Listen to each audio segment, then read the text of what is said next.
Halo, Assalamualaikum sahabat KKL. Untuk mendukung channel ini jangan lupa tekan tombol subscribe. Tahukah sahabat peristiwa penting sebelum kemerdekaan Indonesia? Yang pertama, penyerahan Jepang terhadap sekutu. Setelah penjajahan yang dilakukan bangsa Jepang terhadap Indonesia, akhirnya mereka takluk di tangan sekutu setelah terjadinya bom Nagasaki dan Hiroshima, tepatnya pada tanggal 6 Agustus 1945 di kota Hiroshima dan tanggal 9 Agustus 1945 pada kota Nagasaki. Setelah peristiwa tersebut, beredarlah kabar mengenai informasi tentang pemerintah Jepang yang akan memberikan kemerdekaan dengan segera kepada Indonesia. Yang kedua adalah peristiwa Rengas Dengklok.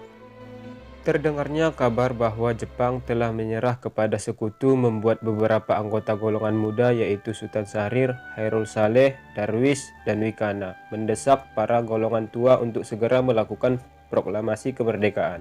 Namun, tokoh utama golongan tua yaitu Soekarno dan Muhammad Hatta tidak setuju akan hal tersebut mengingat pro kontra antara golongan muda dan tua.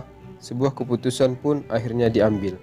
Pada tanggal 15 Agustus 1945, para golongan muda membawa Soekarno-Hatta ke Rengas Dengklok.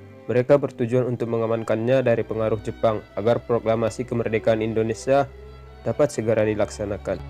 Ketiga, perumusan teks proklamasi kemerdekaan.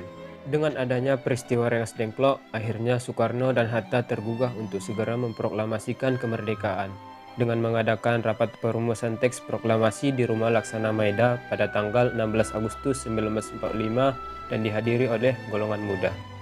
Keempat, teks proklamasi kemerdekaan. Setelah rapat yang diselenggarakan, tersusunlah sebuah naskah teks proklamasi yang ditulis tangan oleh Soekarno dengan telah disetujui oleh para anggota golongan tua dan muda.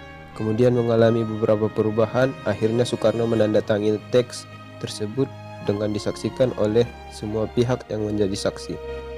Dan yang terakhir, pembacaan teks proklamasi kemerdekaan. Kemerdekaan Indonesia ditandai dengan pembacaan teks proklamasi oleh Soekarno pada tanggal 17 Agustus 1945, dihadiri oleh para tokoh penggerak kemerdekaan dan seluruh rakyat Indonesia yang ingin menyaksikan buah hasil dari perjuangan para pahlawan dan tokoh penting demi kemerdekaan Indonesia. Semoga semangat perjuangan para pahlawan melekat pada diri kita masing-masing. Selamat Hari Ulang Tahun Republik Indonesia yang ke-75. Indonesia maju. Terima kasih. Assalamualaikum warahmatullahi wabarakatuh.